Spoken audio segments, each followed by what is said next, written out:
नमस्कार क्लास, मैं मनु चौधरी और ज्योग्राफी की इस ऑनलाइन जर्नी में आपका हार्दिक स्वागत कर रहा हूं। हम हमारे प्यारे से कक्षा 12 के भूगोल को पढ़ते हुए आगे बढ़ रहे हैं और कक्षा 12 के भूगोल के अंदर हमारी चल रही है वन शॉट की सीरीज। वन शॉट की इस सीरीज में आपके एग्जाम को देखते हुए फटाफट से लगातार आपके वन शॉट आ रहे हैं। एक ही क्लास के अंदर पूरा चैप्टर आपको क्लास कराया जा रहा है, इसलिए डेडिकेशन के साथ, धैर्य के साथ पूरे वीडियो को देखना है। 1 से सवा घंटे के आसपास का हर लेक्चर जा रहा है, हर वन शॉट जो है वो मैं कोशिश करता हूं कि उस पर्याप्त समय में आप तक सारी जानकारी जो है मैं पहुंचा पाऊं। और आज के इस वन शॉट में भी हम लगभग 1 घंटा या सवा घंटे के आसपास की इस क्लास के अंदर तृतीयक और चतुर्थ व्यवसाय को समझेंगे। हम एक एक व्यवसाय को पढ़ते हुए आगे बढ़ रहे हैं। पहले एक चैप्टर हमारा प्राथमिक व्यवसाय का था, उसको हमने समझा। फिर हमने द्वितीयक व्यवसाय को समझा। प्राइमरी और सेकेंडरी व्यवसाय को यानी कि सेक्टर को समझने के बाद आज हम तृतीयक और चतुर्थ व्यवसाय की बात कर रहे हैं। यानी कि ये व्यवसाय है जो दोनों को गति दिया करते हैं। प्राथमिक और द्वितीयक व्यवसाय को कैसे गति देते हैं और इस व्यवसाय में क्या होता है, ये सारी चर्चाएं हम आज की इस क्लास में करने वाले हैं। तो बने रहिएगा मेरे साथ लास्ट तक और एक एक चीज को हम समझते हुए आगे बढ़ रहे हैं। तो आप समझ गए, आज हम जो पढ़ने वाले हैं वो तृतीयक और चतुर्थ क्रियाकलाप, जिसको व्यवसाय भी कह सकते हो आप, जिसको सेक्टर भी कह सकते हो और जिसको आप क्रिया भी कह सकते हो। देखिए, समझिए मेरी बात को। सबसे पहले हमने एक चैप्टर को देखा। किसको देखा था? चैप्टर को। ये जो मैं एक सारणी बना रहा हूं ये बहुत महत्वपूर्ण है और जिसने अभी जो मैं बनाने वाला हूं वो तीनों चैप्टर की जननी है, यानी माँ है। ठीक है, जनक भी बोल सकते हो, पिता है। जो सारणी में बनाने जा रहा हूं उसको ध्यान से समझना है और जिसने ये सारणी एग्जाम में बना दी उसकी तो फिर बल्ले बल्ले, क्योंकि तीनों चैप्टर को पूरा निचोड़ कर आपके सामने एक ही सारणी में मैं लाने वाला हूं। सबसे पहले हम बात कर रहे थे उस चैप्टर में प्राथमिक व्यवसाय की। बिना प्राथमिक व्यवसाय को हम जाने, किसको? बिना प्राथमिक व्यवसाय को हम समझे द्वितीयक व्यवसाय को नहीं समझा जा सकता। तो इसको हम कहेंगे प्राथमिक व्यवसाय या प्राथमिक क्रिया। प्राथमिक व्यवसाय या प्राथमिक क्रिया। उसके बाद हम बात कर रहे थे एक चैप्टर में द्वितीयक क्रियाकलाप की। किसकी बात कर रहे थे? द्वितीयक क्रिया। द्वितीय क्रिया, ठीक है। और आज हम जो बात कर रहे हैं वो है तृतीयक और चतुर्थ। तो मैं यहां सिर्फ तृतीयक ले रहा हूं। क्या ले रहा हूं? तृतीयक। चतुर्थ में आपको बताऊंगा कि क्या होता है। आज के इस चैप्टर में जैसे जैसे ये शब्दावली आगे जा रही है वैसे वैसे इनका कॉलम जो है वो छोटा होता जा रहा है। इसके पीछे भी एक कहानी है जो हम अभी देखेंगे। एक एक चीज को जब हम समझते हैं तो बहुत ही आसानी से ये तीनों व्यवसाय आपके समझ में आ जाते हैं। प्राथमिक व्यवसाय वे व्यवसाय हैं जो मानव ने सबसे पहले शुरू किए। स्टार्टिंग से जो मानव काम करता आ रहा है वो सारे के सारे प्राथमिक व्यवसाय है। तो मानव ने सबसे पहले शिकार करना शुरू किया। आखेट। मानव ने क्या शुरू किया? आखेट। आखेट का मतलब होता है शिकार। आखेट का मतलब क्या होता है? शिकार। तो मानव ने सबसे पहले शिकार शुरू किया। फिर उसे लगा कि मैं कृषि भी कर सकता हूं। क्या कर सकता हूं? कृषि भी कर सकता हूं। फिर उसे लगा कि मैं पशुपालन भी कर सकता हूं। कृषि के साथ पशुपालन भी करने लग गया। ठीक है। फिर उसे लगा कि पशुपालन के साथ में और कार्य भी कर सकता हूं, लकड़ी काटना। क्या काम शुरू कर दिया उसने? लकड़ी काटना। लकड़ी काटना, ठीक है। फिर उसने फल और फूलों का जो है संग्रहण करना यानी उन्हें इकट्ठा करना शुरू किया। ये मानव शुरू में ही करने लग गया जब मानव धरती पे आया। फिर उसने मछली को पकड़ना शुरू किया। मछली पालन। एक छोटी सी ट्रिक भी मैं इसकी बताया करता हूं, समलक। ये 4 नाम भी आप याद रख लेते हैं तो बड़ी बात है। से फॉर संग्रहण, मैं फॉर मछली को पकड़ना, ले फॉर लकड़ी को काटना और के फॉर कृषि। और कृषि और पशुपालन साथ चला करते हैं। तो ये जो चीज मैंने आपको समझाई अब तक ये सारी की सारी है प्राथमिक व्यवसाय। ये क्या है? प्राथमिक व्यवसाय जो मानव ने सबसे पहले शुरू कर दिया था। जो मानव ने सबसे पहले शुरू कर दिया था, यह है प्राथमिक व्यवसाय। अब हमने प्राथमिक व्यवसाय के उस चैप्टर में आखिर किस तरह से होता है, कृषि कितने प्रकार की होती है, जैसे कि भूमध्य रेखा पर खट्टे अंगूर जैसी फसलें हुआ करती है, खट्टे फल जो है वो होते हैं भूमध्य सागर पर, तो कई प्रकार इसके हमने पढ़े थे। पशुपालन में हमने डेयरी पशुपालन की भी बात की थी, पशुपालन में, कृषि में भी हमने डेयरी कृषि की भी बात की थी। लकड़ी काटना, संग्रहण करना, मछली पालना आदि प्राथमिक व्यवसाय आता है। तो निबंधात्मक पूछे तो ये पॉइंट हो जाएंगे और लघुरात्मक पूछे तो सारा उत्तर यही है। प्राथमिक व्यवसाय वे व्यवसाय है जो मानव ने सबसे पहले शुरू किया था। किसने शुरू किया था? मानव ने सबसे पहले शुरू किया था। अब हम देखने वाले हैं कि द्वितीयक व्यवसाय क्या है। द्वितीयक व्यवसाय इन्हीं से बनेगा, इन व्यवसाय से ही द्वितीयक व्यवसाय बनेगा। कैसे बनेगा अभी मैं आपको समझाता हूं। इन सारे व्यवसाय से कौन सा व्यवसाय बनेगा? द्वितीयक व्यवसाय बनेगा। ठीक है, कैसे बन जाएगा? तो देखिए, जैसे कोई शिकार करता है और फिर एक बढ़िया सा शॉप खोल के उसमें मार्केट में उस चीज को बेचता है, ठीक है, ऐसे हो सकता है। जैसे मैं आपको कृषि से समझाऊं, किसी ने गुलाब की खेती की, किसकी? गुलाब के जो फूल होते हैं उनकी खेती की, और गुलाब की खेती से जो उसको गुलकंद बनाने का जो प्रोसेस होगा, क्या बनाएगा वो? गुलकंद बनाएगा। गुलकंद होता है पान में डाला जाता है, एक लिक्विड फॉर्म में, थोड़ा सा ठोस फॉर्म में भी होता है वो, और ऐसे आप नहीं समझते तो उसको देख ही समझ सकते हैं। वहाँ गुलाब के फूलों को कूट कूट के गुलकंद बनाया जाता है जो आंखों के लिए बहुत ही अच्छा होता है। तो गुलाब जो है वो गुलकंद, उससे क्या बनता है? गुलकंद। जैसे कोई ऐसा खेत है जहाँ पे गेहूं होते हैं और उस गेहूं को ले जाकर कोई व्यक्ति जो है उस गेहूं से बिस्किट बना देता है। क्या बना देता है? बिस्किट बना देता है। तो क्या हो गया? द्वितीयक व्यवसाय। आप यहाँ एक चीज देख रहे हैं जो कॉमन है, एक चीज यहाँ पे आप देख रहे हैं जो कॉमन है, और वो चीज है यहाँ पे विनिर्माण हो रहा है। यहाँ पे क्या हो रहा है? विनिर्माण। विनिर्माण का मतलब होता है यहाँ पे उद्योग हो रहा है। क्या हो रहा है? यहाँ पे उद्योग हो रहा है। उद्योग का मतलब है यहाँ पे फैक्ट्री खोली जा रही है, क्या? कुछ ना कुछ बनाने की, कुछ ना कुछ बनाने की फैक्ट्री खोली जा रही है यहाँ पे। अगर फिर भी नहीं समझते हो तो मील कहते हैं कुछ लोग, तो मील खोली जा रही है। ये सारे के सारे जो है द्वितीयक व्यवसाय होते हैं। जब किसी चीज के रूप में परिवर्तन कर दिया जाता है, उसको रूपांतरित कर दिया जाता है, तो उसको हम विनिर्माण कहते हैं। गेहूं से बिस्किट बना रहे, लकड़ी काटी किसी ने, क्या काटी? लकड़ी, ठीक है, उस लकड़ी से उसने बनाया फर्नीचर। तो बताओ रूप में परिवर्तन हुआ कि नहीं हुआ? फर्नीचर, रूप में परिवर्तन हुआ, उद्योग हुआ, दोबारा निर्माण हुआ इस चीज का। जैसे कि यहाँ पे मान लो फल फूलों का संग्रहण किया, किसी ने फूल इकट्ठे किए, यहाँ पे कुछ फूल यहाँ पे इकट्ठे किए और फूलों के घर पे बना दी माला, तो यहाँ भी विनिर्माण हुआ है। फूलों से क्या हुआ है? विनिर्माण। तो किसी चीज के, किसी वस्तु के, वस्तु के रूप में परिवर्तन, किसी वस्तु के रूप में परिवर्तन क्या कहलाता है?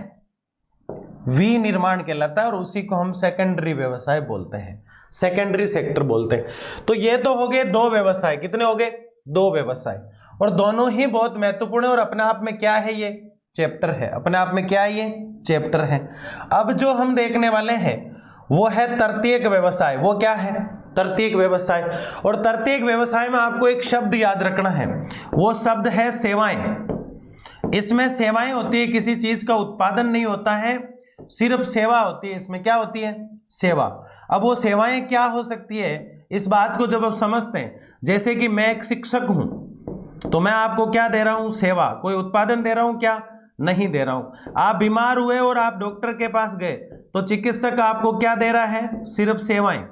सिर्फ क्या दे रहा है? सेवाएं। चिकित्सक भी क्या दे रहा है आपको? सेवाएं दे रहा है।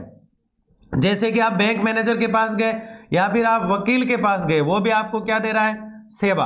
आप ऑटो वाले को ले गए किराए पे करके, और वो ऑटो परिवहन के रूप में काम कर रहा है, तो ऑटो भी क्या दे रहा है? अपनी सेवाएं दे रहा है। आपने कॉल किया ऑटो वाले को, तो संचार भी आपको क्या दे रहा है? सेवाएं दे रहा है। बैंक भी आपको क्या देता है? सेवाएं दे रहा है। दर्जी भी आपको क्या, टेलर भी आपको क्या देता है?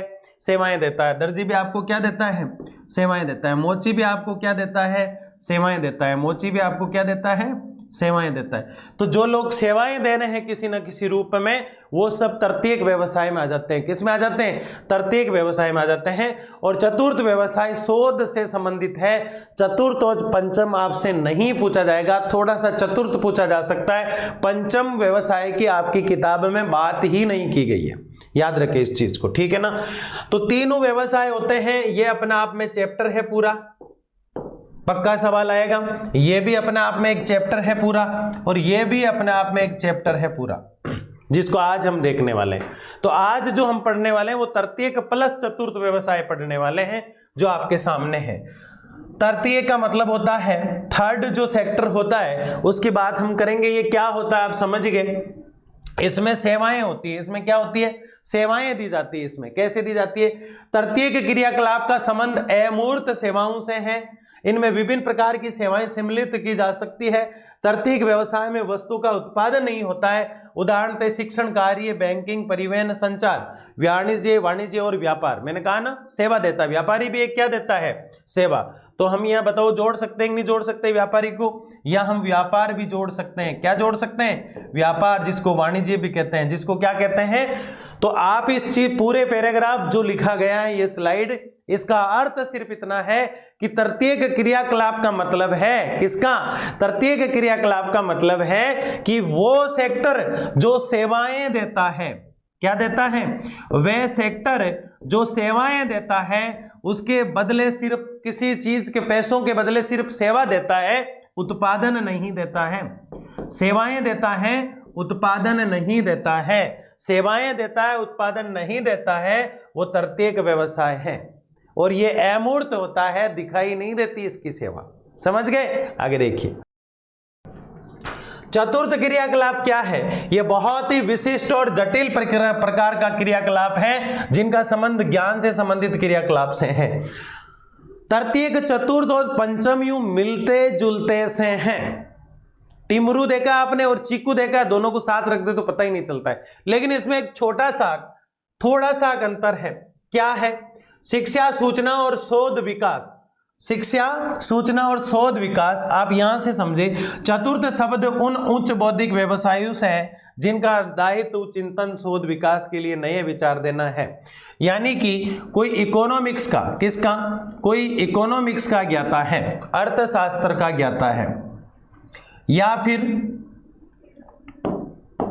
कोई इकोनॉमिक्स का ज्ञाता है, या फिर अर्थशास्त्र का ज्ञाता है, या कोई व्यक्ति शोध कर रहा है किसी चीज पर। शोध मतलब रिसर्च कर रहा है किसी चीज पर। क्या कर रहा है? शोध मतलब रिसर्च कर रहा है, अन्वेषण कर रहा है। क्या कर रहा है? अन्वेषण कर रहा है। मेरा मतलब खोज कर रहा है। क्या कर रहा है? खोज कर रहा है। तो ये चीजें जो होती है ये आती है चतुर्थ व्यवसाय में। जैसे कि मैं खड़ा हूं, यहाँ पानी है या नहीं है, इस जगह के नीचे पानी है या नहीं है, इसकी मैं अगर खोज करूंगा तो चतुर्थ व्यवसाय है। तो क्या है? चतुर्थ व्यवसाय। और खोज करने वाले ढेर सारे लोग हैं, और एक व्यक्ति इस स्टेटमेंट को सार्वजनिक कर देता है कि यहां वास्तव में है, और उसका स्टेटमेंट सब मानते हैं, तो पंचम व्यवसाय। जो डिसीजन, जिसका डिसीजन मान्य होता है अपने डिपार्टमेंट को, वो पंचम व्यवसाय में आता है। और उसके अंडर में जो लोग काम करते हैं, शोध और रिसर्च करने वाली उसकी जो टीम है, वो चतुर्थ व्यवसाय है। तो तीन तो आपको अच्छे से समझ में आ रखा है। जो खोज, अन्वेषण आदि चीजें करता है वो चतुर्थ में आता है, और इनके ऊपर जो HOD, हेड ऑफ डिपार्टमेंट होता है, जो डिसीजन देता है, वो आता है पंचम में। किस में आता है? तो 5 व्यवसाय होते हैं। सेवाओं में वृद्धि अर्थव्यवस्था के विकसित होने का प्रतीक है। अगर सेवाएं बढ़ेगी तो देश का पैसा बढ़ेगा। क्या बढ़ेगा? पैसा। एक ही प्रकार का काम तृतीयक और चतुर्थ दोनों हो सकता है। एक ही काम तृतीयक और चतुर्थ हो सकता है। 4 लोग हैं यहाँ पे। कितने लोग हैं? 4 लोग हैं। कितने लोग हैं यहाँ पे? 4 लोग हैं भाई। कितने लोग हैं यहाँ पे? सर हम ऐसे ही समझ आएंगे, इतने परेशान ना हो आप। फिर भी जो है इतने खराब शक्ल के चित्र आप बना रहे हो, इनके हाथ तो बनाना आप भूल ही गए ना। ये बच्चे हैं क्या बाकी इनके छोटे छोटे? ठीक है ना, ये सब मोटे हैं भाई, चिंता ना करो। ठीक है, ये 4 लोग हैं। ठीक है ना, ये चारों लोग कर रहे हैं अन्वेषण। अन्वेषण मतलब क्या होता है? खोज या रिसर्च। अब इनके ऊपर जो हेड होता है वो तो आता है पंचम में। किस में आता है? पंचम व्यवसाय में, पंचम में। और ये सारे लोग आते हैं चतुर्थ में। तो बताओ मिलता जुलता हुआ कि नहीं हुआ? ये इनके साथ ही तो बेटा है। इसीलिए कहा गया है कि तृतीयक और चतुर्थ दोनों ही एक हो सकता है और पंचम और चतुर्थ एक हो सकता है। अब इससे ये जो लाइन लिखी है तृतीयक के लिए लिखी गई है। तृतीयक कैसे हो सकता है बताओ? सूचना देने वाला व्यक्ति ये भी तो हो सकता है। ये सूचना देगा कि नहीं देगा कि ये चीज यहां पे मिली, और सूचना को हम पढ़ रहे हैं तृतीयक में, इसलिए इसको ऐसे जोड़ा जाता है। प्राथमिक व्यवसाय प्राथमिक व्यवसाय के बिना द्वितीयक नहीं चल सकता, द्वितीयक के बिना तृतीयक नहीं चल सकता, तृतीयक के बिना चतुर्थ नहीं चल सकता, और चतुर्थ व्यवसाय के बगैर पंचम नहीं चल सकता।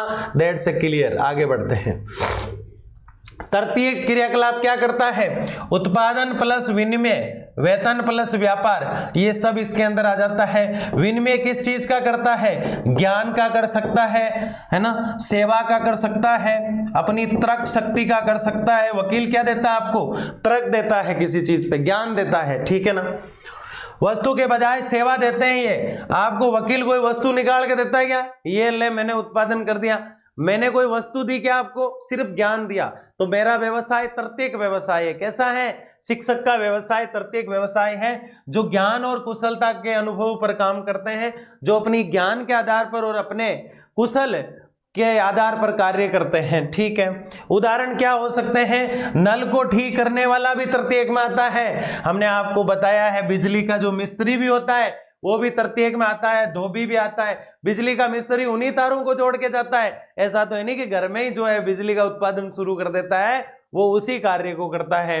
नाई इसमें आता है, आपकी कटिंग बनाने वाला नाई, वो भी उसका सेक्टर थर्ड है नाई का भी। तो नाई, धोबी, मिस्त्री सब इसमें आते हैं। दुकानदार भी सेवाएं दे रहा है, वो खुद थोड़ी बना रहा है। अगर दुकान में सामान खुद बना के बेच रहा है तो क्या हो गया? द्वितीयक। विनिर्माण किस में आता है? खुद ही बना के बेच रहा है तो द्वितीयक। लेकिन वो खुद बना के नहीं बेच रहा, बनाए हुए माल को दे रहा है, तो आपको तो सेवा दे रहा है, तो वो दुकानदार भी किस में आता है? चालक, मतलब परिवहन अगर उसमें आता है तो चालक भी इसमें आएगा। धन पर लोन, बैंक कर्मचारी, अध्यापक, टीचर, डॉक्टर, वकील, प्रकाशक जो पेपर पत्रिकाएं छापा करते हैं, अखबार वगैरह, न्यूज वगैरह दिया करते हैं, वो सब तृतीयक में आते हैं। किस में आते हैं? तृतीयक में, ठीक है। तृतीय क्रियाकलाप की एक सारणी है जो बहुत ही सिंपल है। हम आपसे चिल्ला चिल्ला के कह ही रहे हैं कि सेवा सेक्टर पूरा ही किस में आता है? हम आपसे चिल्ला चिल्ला के क्या कह रहे हैं कि सेवा सेक्टर पूरा ही किस में आता है? सेवा करने वाले लोग सारे ही किस में आएंगे? तृतीयक व्यवसाय में। और सेवा करता है ऑटो जो चलाता है, बस जो चलाता है, ट्रक जो चलाता है, यानी परिवहन वाला कॉल करके यानी संचार से उसको बुला लेते हैं। और ये सेवा जो लोग देते हैं, चाहे टीचर हो चाहे कोई भी हो, और व्यापार करने वाला, ये सब लोग इसमें आते हैं, ठीक है ना। अभी एक एक को हम डिटेल से करेंगे। व्यापार कितने प्रकार का होता है? दो प्रकार का। एक तो घर में किया जाता है, एक बहुत बड़े लेवल पर थोक और फुटकर, दो प्रकार का हो गया। थोक के अंदर नगरीय और ग्रामीण दो आते हैं। फुटकर व्यापार में नगरीय ग्रामीण आते हैं। डाक भंडार आता है। ग्रामीण में क्षेत्र में जो मेले लगते हैं, हाट बाजार, फेरी भेजने वाले आदि लोग जो होते हैं। नगरीय के अंदर डाक, पंजाब सुलभ लोग, दूरभाषा, डाक ऑर्डर के अंदर आ जाती है। तो इनको एक एक को तो हम देखने वाले हैं डिटेल से। आप सिर्फ इतना याद रखें कि तृतीयक व्यवसाय जो होते हैं उसमें 3 सेक्टर है: व्यापार, परिवहन, संचार और सेवाएं, ये इनके पार्ट हैं। चतुर्थ क्रियाकलाप में रिसर्च होता है, तो देखो ये अनुसंधान शब्द लिखा हुआ है, और सूचना मांगी जाती है इनसे। पंचम क्रियाकलाप में बहुत नॉलेज वाले लोग होते हैं जो ऑन द स्पॉट निर्णय दे देते हैं, जो बड़े परामर्श को किया करते हैं, जो अपने विषय के बहुत बड़े विशेषज्ञ होते हैं, और जो नियमों का निर्धारण यानी नीतियों का निर्धारण करते हैं, वो सब पंचम में आते हैं। तो यहाँ आपको तृतीयक, चतुर्थ और पंचम लिखा हुआ है। आप एक बड़ी सारणी बनाकर यहाँ आप प्राथमिक या आप सेकेंडरी व्यवसाय भी ऐड कर सकते हो। पांचों व्यवसाय को एक साथ पढ़ लो, तीनों चैप्टर की कहानी खत्म। रटना है ही नहीं बिल्कुल ही। इस सारणी को भी इस तरह से जो है रटना नहीं है, समझ में आ जाती है। देखो परिवहन कितने प्रकार का होता है? परिवहन या तो सड़क के ऊपर होगा या रेल, परिवहन जो होगा या तो रेल पे होगा या सड़क पे होगा या वायु में होगा या हवा में होगा। तो देखो रेल, सड़क, जल और वायु। अब जल के अंदर या तो कोई पानी के अंदर गोताखोर चल रहा है या पानी के ऊपर चल रहा है, तो वो आंतरिक और महासागरीय हो गया। अब महासागर के ऊपर कोई नाव जा रही है, या तो वो यात्री को ले जाएगी या फिर किसी माल को ले जाएगी। तो देखो परिवहन कितना आसान हो गया। परिवहन 4 हो गए, रेल, सड़क, जल और वायु। जल के 2 नाम हो गए, आंतरिक और महासागरीय। महासागर में या तो यात्रियों को लेके जाएगी नाव या किसी माल को लेके जाएगी। ऐसे ही संचार जो होता है, एक तो किसी को आपने जा कबूतर, जा ट्रक वाला जा रहा है उसको लेटर दे दिया, उसको दे देना, तो वो परिवहन संचार हो गया। एक आपने कॉल किया, एक दूर संचार के लिए। एक आपने जो है टीवी में देखा भी सुना भी, इसको कहते हैं द्रव्य सर्वे। क्या कहते हैं? आपने देखा भी और सुना भी। दूर भाषा में क्या होता है, एक तो मोबाइल से बात कर रहे हो और एक वो लैंडलाइन फोन हुआ करते हैं जो केबल के माध्यम से जुड़े रहते हैं। तो भू लाइन और मोबाइल 2 हो गए। देखने में और सुनने में, रेडियो अगर आप सुन रहे हो तो वो सर्वे कहलाएगा, क्योंकि उसको कानों से सुन रहे हो, देख नहीं रहे हो। टीवी आप देख रहे हो तो वो देखने वाला और सुनने वाला दोनों तो द्रव्य सर्वे। दृश्य, उसको दृश्य यानी देख रहे हो आप, दृश्य दिखाई दे रहा है आपको टीवी में, और सर्वे दोनों कहा जाता है। तो फिल्में, रेडियो, टीवी, मुद्रण आदि जो होते हैं ये दृश्य सर्वे में माने जाते हैं। समाचार पत्र पत्रिकाएं आप देख सकते हो उसमें, ठीक है ना। सोशल मीडिया थोड़ी देख सकते हो उसमें, ठीक है ना। इस प्रकार से सेवाएं, बैंक वाली होगी अचल, आपने कोई प्रॉपर्टी ली वो भी एक सेवा है किसी ब्रोकर से, दलाल से। चतुर्थ क्रियाकलाप सूचना और अनुसंधान होते हैं इसमें, और पंचम मैं आपको समझा चुका हूं। तो ये व्यवसाय मैंने आपको पहले ही बता दिए थे, ठीक है। व्यापार और वाणिज्य का क्या अर्थ होता है? किसी से कोई वस्तु खरीदना। व्यापार क्या कहलाता है? व्यापार क्या होता है? सबसे पहले इस बात को समझो, व्यापार का मतलब क्या है।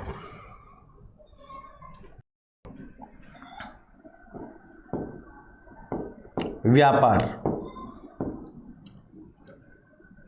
वस्तु जो होती है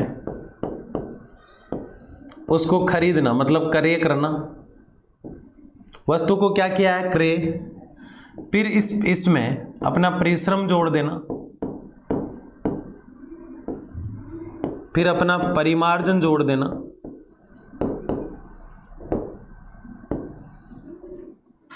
ठीक है, द्वितीयक व्यवसाय हो जाएगा। तथा फिर बेचना।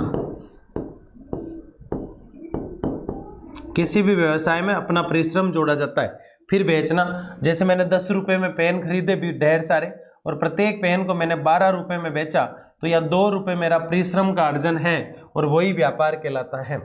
अन्यत्र उत्पादित, क्या ये व्यापारी खुद बना रहा है वस्तु को? नहीं बना रहा है, इसलिए शब्द आया है। अन्यत्र उत्पादित वनों का क्रम विक्रय है, क्रय और विक्रय है। खरीदता है और बेचता है, वही व्यापार है। क्यों करता है ऐसा? क्योंकि वो कहीं और उत्पादित वस्तु को बेच रहा है। किस लिए? पैसा कमाने के लिए। उद्देश्य क्या है इसका? लाभ कमाना। जहां से शहर या कस्बा सारा काम होता है व्यापारी केंद्र कहलाता है। जहां से पूरा शहर का व्यापार होता है, नई चीजें आती है और वहां से लोग अपने घरों में खरीद के ले जाते हैं, वो वहां का व्यापारी केंद्र हो गया। अर्थ, जिसके पास माल स्वयं उत्पादित ना हो वो व्यापारी है। क्या व्यापारी खुद बनाता है माल को? नहीं, बने बनाए माल को बेचा करता है, ठीक है। व्यापार को ट्रेड का अर्थ है क्रय और विक्रय यानी खरीदना और बेचना। दूसरे शब्दों में एक व्यक्ति या संस्था दूसरे व्यक्ति को सामानों का स्वामित्व अंतरण ही व्यापार कहलाता है। यानी एक व्यक्ति दूसरे व्यक्ति से खरीद के बेच देता है, बस, और कुछ भी नहीं। स्वामित्व का अंतरण सामान, सेवा या मुद्रा के बदले किया जाता है। मालिक जो होता है वो अंतरण सामान जो होता है उसको किसी और को बेचता है। जिस नेटवर्क में व्यापार किया जाता है उससे बाजार कहते हैं। भाई ये सिंपल चीजें हैं, मैं एक साथ समझा देता हूं कि व्यक्ति को किसी से खरीदकर किसी को बेच देना व्यापार है, और ये जहां होता है वो बाजार है, वहां से ही तो चीजें घर में जाती है, ठीक है ना। और क्या ये खुद उत्पादित? व्यापार की 4 बातें याद रखना। एक तो ये खुद उत्पादित नहीं करता, कहीं से बनी हुई चीज को लेता है। दूसरा, ये अपना परिश्रम जोड़ता है, उसमें जो इसकी भागदौड़ होती है वही उसकी मेहनत जो होती है उसका पैसा उसमें जोड़ता है। पहले ये क्रय करता है और फिर ये विक्रय करता है। जहां से ये विक्रय करता है उसको बाजार कहते हैं, या फिर कुछ लोग उसको व्यापारी केंद्र कहते हैं। बस इतना ही व्यापार में याद रखना है, इसको ट्रेड कहते हैं, ठीक है, बिजनेस कह दो, ठीक है। व्यापारी केंद्र गांव में भी हो सकता है, व्यापारी केंद्र हो सकता है कि नहीं हो सकता है, और शहर में भी हो सकता है। विपणन का मतलब बेचना, गांव में बेचना, गांव में जहां बेचा जा रहा है वो गांव का विपणन केंद्र, केंद्र मतलब बाजार। तो गांव में बेचने का जो बाजार होता है उसको ग्रामीण विपणन केंद्र कहते हैं, और शहर में बेचने का जो बाजार होता है उसको शहरी विपणन केंद्र कहते हैं। उसको क्या कहते हैं? शहरी विपणन केंद्र। ग्रामीण विपणन केंद्र क्या है? स्थानीय समुदाय की सेवा करते हैं। ये अर्ध शहरी केंद्र है, अल्प विकसित प्रकार के हैं, स्थानीय संग्रहण है इनके पास, स्थानीय वितरण केंद्र है, ग्रामीणों की आवश्यकता पूरी करते हैं। कभी कभी आवधिक बाजार लगते हैं, साप्ताहिक लगते हैं, पाक्षिक लगते हैं। अब मैं समझाता हूं ग्रामीण विपणन केंद्र क्या है। ये सारे बिंदु मैं आपको समझा रहा हूं। सबसे पहले गांव का ये छोटा सा बाजार है, तो सबसे पहले ये छोटा होगा, नाम ही छोटा है इसका। ये क्या है? बाजार है। ये क्या है? बाजार। छोटा होगा सबसे पहले। दूसरा, ये इतना विकसित नहीं होगा, तो हम इसको कहेंगे अल्प विकसित। इसको हम क्या कहेंगे? अल्प विकसित। इसको हम क्या कहेंगे भाई? अल्प विकसित। दूसरा, ये यहाँ स्थानीय लोग जो है वो ही खरीदेंगे, कोई शहर से आकर यहाँ नहीं खरीदेगा, स्थानीय लोग इस यहाँ पे चीज को खरीदेंगे। दूसरी बात ये होगी। दूसरा, कभी कभी शहर के लोग यहाँ आते हैं और यहाँ एक सप्ताह तक यानी 7 दिन तक जो है बाजार लगाएंगे अलग से छोटा सा यहाँ, और जरूरत की चीजें गांव वालों को बेचेंगे, और 7 दिन बाद वो दूसरे गांव में जाके लगाएंगे, शहर से आए। तो वो जो बाजार लगता है बाजार में ही, उसको कहते हैं साप्ताहिक बाजार। अगर ये 15 दिन में आते हैं तो कहलाएगा पाक्षिक, और अगर ये महीने में आता है तो कहलाएगा मासिक। ठीक है ना? तो साप्ताहिक और पाक्षिक बाजार कहाँ लगते हैं? ग्रामीण बाजार केंद्र। विपणन केंद्र को हम क्या बोल सकते हैं? बाजार, ग्रामीण बाजार, ग्रामीण व्यापार बाजार। इसको क्या कह सकते हैं हम? ग्रामीण व्यापार बाजार। ये अल्प विकसित होते हैं, इतने बड़े नहीं होते हैं। यहाँ स्थानीय लोग ही खरीदा करते हैं। कभी कभी शहर के लोग यहाँ व्यापार करने आते हैं, 10 दिन, 5 दिन, 7 दिन रहते हैं। अगर 7 दिन बेच के जाते हैं तो साप्ताहिक बाजार कहलाएगा, उस समय वो क्या कहलाएगा। और 15 दिन जाते हैं तो पाक्षिक कहलाएगा। अब आप समझ गए आराम से। स्थानीय समुदाय के लोग है ना, यानी गांव का जो स्थानीय लोग है वही इसमें खरीदते हैं। ठीक है? तो शहरी क्या होगा? शहरी अधिक विशिष्ट होते हैं। ये शहर का बाजार है, ये गांव वाले से बड़ा होगा कि नहीं होगा? तो इसको कहेंगे हम बड़ा बाजार। ये कैसा बाजार है? ये बड़ा बाजार है। शैक्षिक सेवाएं भी शामिल है, इधर कोई कोचिंग इंस्टीट्यूट है, व्यवसायिक यानी कि बड़ी बड़ी फैक्ट्रियां भी शामिल है, इधर कोई स्कूल आ गया, इसके पास ही कोई कॉलेज आ गया, क्या आ गया? कॉलेज आ गया। इसके बाद इसके पास ही जो है व्यवसाय का मतलब कोई उद्योग आ गया, क्या आ गया? यहाँ पे कोई उद्योग आ गया। तो इस प्रकार से होता है। यहाँ डॉक्टर, वकील, परामर्श आदि लोग देखने को मिलते हैं इन बाजारों के अंदर। तो ये बड़े होते हैं। क्या होते हैं? ये बड़े नगरीय बाजार। ठीक है? नगरीय क्षेत्र का अर्थ क्या है? नगरीय क्षेत्र का अर्थ है एक ऐसे क्षेत्र से होता है जहां पर जनसंख्या घनत्व और मानवीय क्रियाकलाप उस क्षेत्र के आसपास के क्षेत्र से अधिक होती है। नगरीय क्षेत्र में आसपास में तो गांव होंगे, यहाँ गांव होगा, यहाँ गांव होगा, यहाँ भी गांव, यहाँ भी गांव, यहाँ भी गांव। ये थोड़ा सा बड़ा कस्बा है, तो आसपास के लोग सामान खरीदने के लिए इस क्षेत्र में आते हैं। आते कि नहीं आते? तो यहाँ जनसंख्या ज्यादा, घनत्व बहुत ज्यादा होगा, मानवीय क्रियाकलाप उस क्षेत्र के आसपास के क्षेत्रों से, इस गांव से तो यहाँ जनसंख्या ज्यादा दिखेगी। नगरीय क्षेत्र आमतौर पर नगर कस्बों या उपनगरीय विस्तारों को सम्मिलित किया जाता है, लेकिन इसमें ग्रामीण क्षेत्रों को सम्मिलित नहीं किया जाता क्योंकि गांव दूर है इससे। ठीक है? आगे देखिए, संयुक्त राष्ट्र संघ जिसे हम यूएनओ कहते हैं, यूनाइटेड नेशन ऑर्गेनाइजेशन, जो अमेरिका के न्यूयॉर्क शहर के मैनहट्टन द्वीप पर बना हुआ है, पूरे विश्व में मैत्री संबंध स्थापित करता है। 39 मंजिल की ये बिल्डिंग 17 एकड़ में फैली हुई है। मैं बात कर रहा हूं यूनाइटेड नेशन ऑर्गेनाइजेशन की, जो संयुक्त राष्ट्र संघ कहलाता है। डी रापलर नाम के एक व्यक्ति थे जिन्होंने ये भूमि दान दे दी थी। तो वो यूएनओ क्या कह रहा है? संयुक्त राष्ट्र संघ की परिभाषा के अनुसार गांव के क्षेत्र के लोगों का शहरों में जाकर रहना और काम करना ही शहरीकरण है। गांव का, जैसे मान लो कि मैं गांव का हूं और शहर में आके अपना काम कर रहा हूं, यही शहरीकरण कहलाता है। इसी को हम नगरीकरण कह देते हैं। इसी को क्या कह देते हैं? हम नगरीकरण कह देते हैं। बताओ यहां तक समझ में आया कि नहीं आया? तो यहां तक समझ में आपको आ ही जाना चाहिए। ठीक है? सांस्कृतिक आधिपत्य स्थापित नहीं कर लेते हैं। किसी राष्ट्र की जनसंख्या का बढ़ता हुआ आकार जब शहर की तरफ निवास करने के लिए जमा होता है तो उसे नगरीकरण या शहरीकरण कहते हैं। गांव के लोग भाग भाग के शहर की तरफ जा रहे हैं और वहां जा जाके इकट्ठे हो जा रहे हैं। वहां जा जाके जब इकट्ठे हो रहे हैं तो उसी को हम शहरीकरण कह रहे हैं। और शहरीकरण कुछ भी नहीं है, रोज गांवों से लोग शहर की तरफ आते हैं, उसी को हम शहरीकरण कहते हैं। ठीक है? फुटकर व्यापार क्या है? देखो डिटेल से जा रहे हैं अब हम। फुटकर व्यापार का अर्थ होता है छोटा छोटा व्यापार, छोटा व्यापार। फुटकर, जिससे घर का खर्चा चल जाए, वो फुटकर व्यापार है। व्यापारिक क्रियाकलाप है, प्रत्यक्ष रूप से बेच देते हैं। जैसे कि वो सुबह सुबह चिल्लाता आता है कि ले लीजिए अच्छी बेडशीट लेके आया हूँ, घर में सुंदर बेडशीट लेके आया हूँ, 100 रुपये में एक दी जा रही है, 150 रुपये में 2 दी जा रही है, 200 रुपये में 3 दी जा रही है। ऐसे फेरी लगाते हुए लोग आते हैं ना, वो फुटकर व्यापारी होते हैं। आते हैं कि नहीं आते? सुबह सुबह दिन में कभी भी आपने सुना होगा, गली के अंदर से आवाज आती है कि नहीं आती है कि ले लो मिर्ची ले लो, हल्दी ले लो, धनिया ले लो, वहाँ की प्रसिद्ध मिर्ची आपके अब शहर में। होता है कि नहीं होता है? तो ये होते हैं फेरी वाले। और वो जो चला के, अगर वो कोई बाइक वाइक पे बेच रहा है तो बात अलग है, लेकिन अधिकतर पहले वो थैले चला करते थे जो लकड़ी के होते हैं, उसको रेहड़ी बोलते हैं। कुछ लोग ट्रक लेके आते हैं, तो ये ट्रक द्वारा किया जाता है या रेहड़ी द्वारा या फेरी लगा लगा के घूम फिर के किया जाता है। तो कोई बड़ी बात नहीं है ना। फुटकर व्यापार वो छोटा व्यापार जो कोई भी गली मोहल्ले में जाके अपनी सामग्री को बेच सकता है। तो यह ट्रक दिखाया गया है। भंडारों और सामग्री, भंडार और सामग्री। फुटकर व्यापार में वृहत स्तर पर सबसे पहले नवाचार लाने वाले उपभोक्ता सहकारी समुदाय थे। विभागीय भंडार वस्तु की खरीद और भंडारों के विभिन्न अनुभाग में बिक्री के सर्वेक्षण के लिए विभागीय प्रमुखों को उत्तरदायी और प्राधिकार सौंप देते हैं। इसका क्या अर्थ हुआ? फेरी वाले जितने भी लोग होंगे, जैसे कि मैं एक एग्जाम्पल देता हूं, आप इसे समझ जाएंगे कि 10 लोग ऐसे हैं जो बाइक पर घूमते हैं और कपड़े बेचते हैं। पूरे दिन उन्होंने कपड़े बेचे, ठीक है ना। 10 लोग फिर ऐसे हैं जो बाइक पर घूमते हैं और जो है घर घर जाकर मूंगफली बेचते हैं। क्या बेचते हैं? मूंगफली, ठीक है। अब ये पूरे दिन बेचेंगे तो ये 10 लोग कपड़ा कहीं से तो लाएंगे, ये 10 लोग मूंगफली भी कहीं से लाएंगे। तो जहां से ये लाते हैं वो कहलाता है भंडार, और जहां सारी सामग्री होती है वहां से इनको थोड़ा सस्ते में दे दिया जाता है ताकि ये अपना परिमार्जन कमा सके, और उसको हम कहते हैं भंडार। उसको क्या कहते हैं हम? भंडार। जहां सारा माल पड़ा है, देखो ये कपड़े पड़े, तो ये 10 लोग यहाँ आए और कपड़े लिए।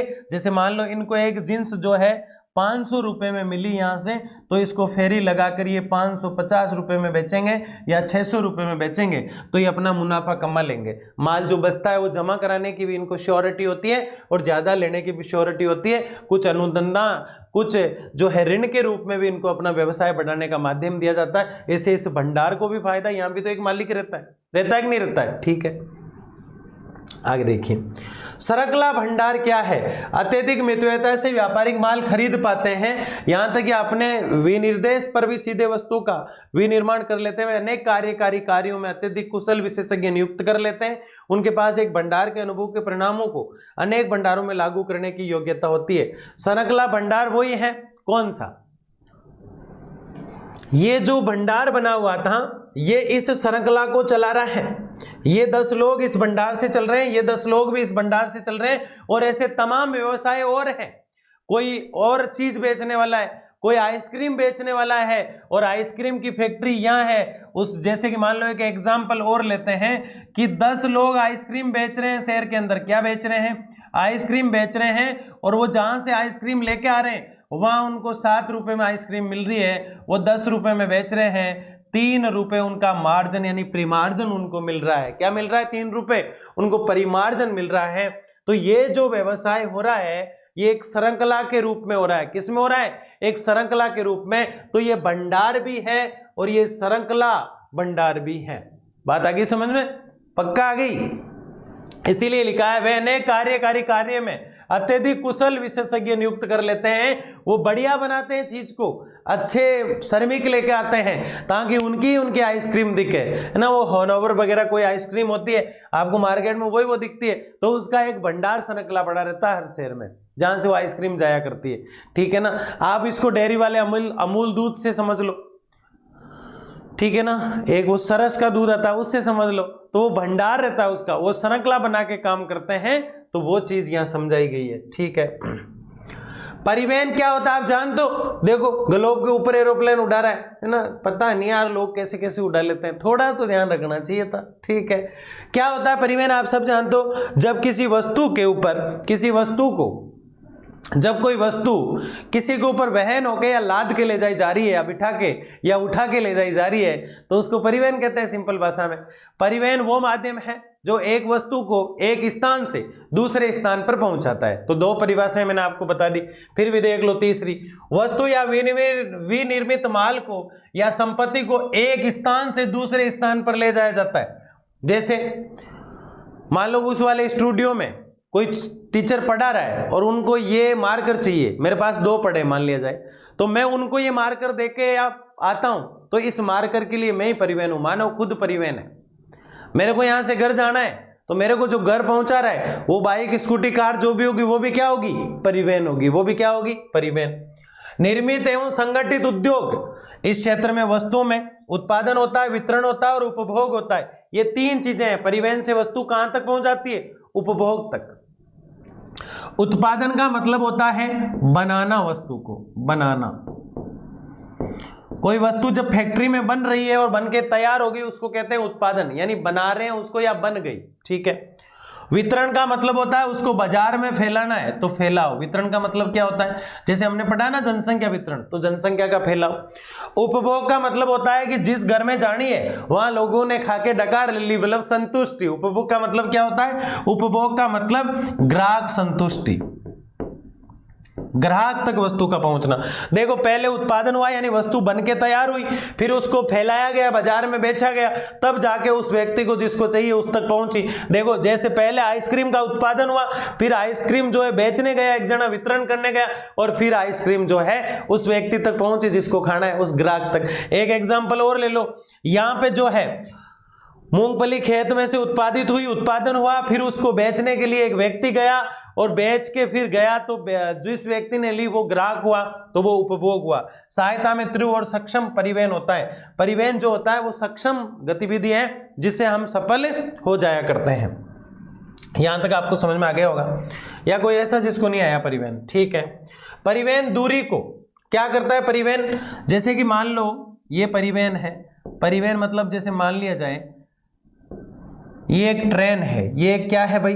ट्रेन आजकल ऐसी दिखती है सांप की तरह, ऐसे। सर ये तो ट्रेन है ही नहीं, मैं इसको ट्रेन बना दूंगा, ये देखो धुआं निकल रहा है, अब बन गई ना। ठीक है, तो ये ट्रेन जा रही है। एक तो आपको 100 किलोमीटर की दूरी तय करना है। कितने किलोमीटर जाना है आपको? 100 किलोमीटर, तो आप पैदल जा रहे हैं। दूसरा कोई कहे नहीं मैं तो बैलगाड़ी से जाऊंगा,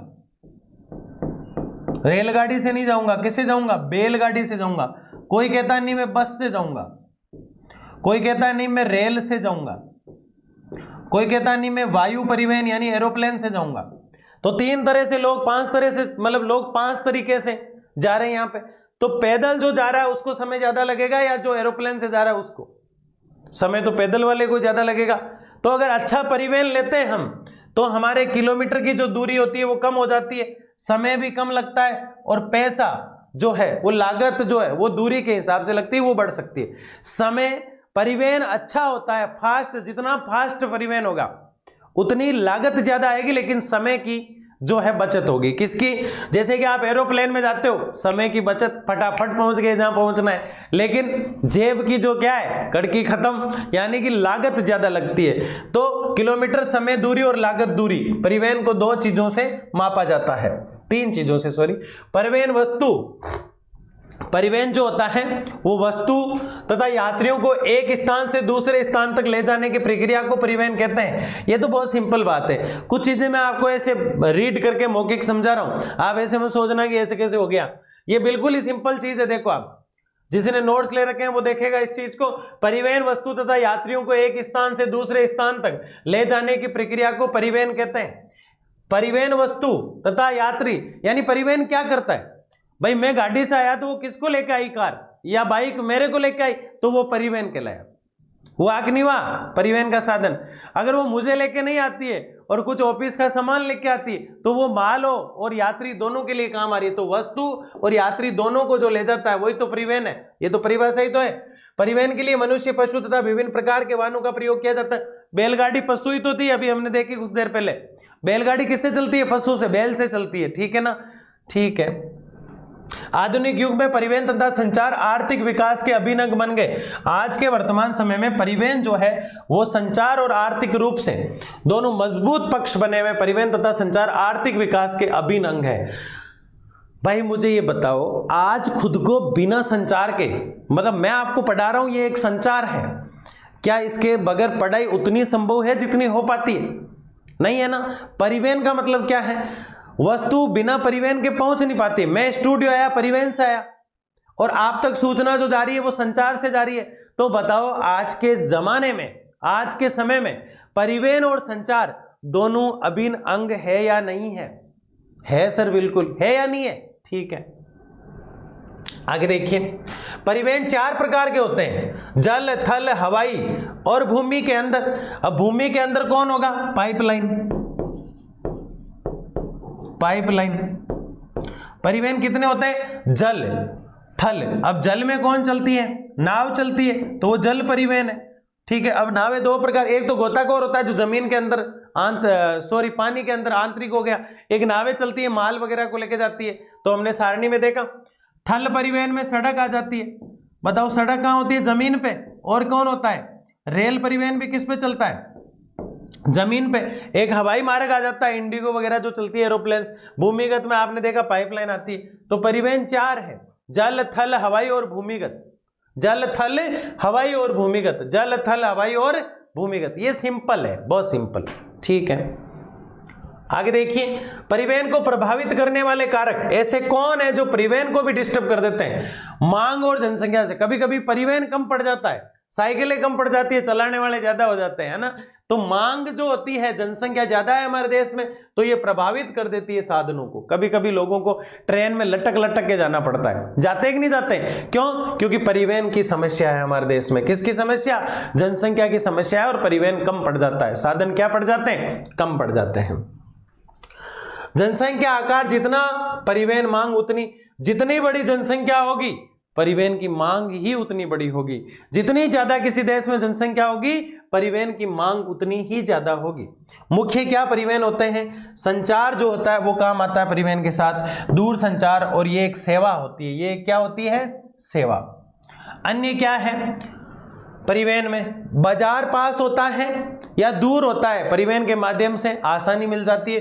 दूरी के हिसाब से परिवहन को तय किया जाता है, लागत के हिसाब से भी सोचा जाता है, समय कितना है, और जलवायु कैसी है। ये 4-5 बिंदु जो होते हैं वो परिवहन को प्रभावित करते हैं। जैसे हर व्यक्ति ये चाहेगा कि मैं रेल से ही जाऊं, कहीं भी उसको जाना है 200 से 400 किलोमीटर, क्योंकि उसका कॉस्ट सड़क से भी कम आता है। अब आप यहां कह सकते हो कि सबसे सस्ता परिवहन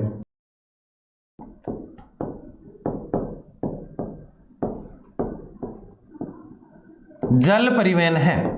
तो आप कह सकते हो व्यक्ति रेल से ही क्यों जाएगा, जल वाले से चला जाएगा।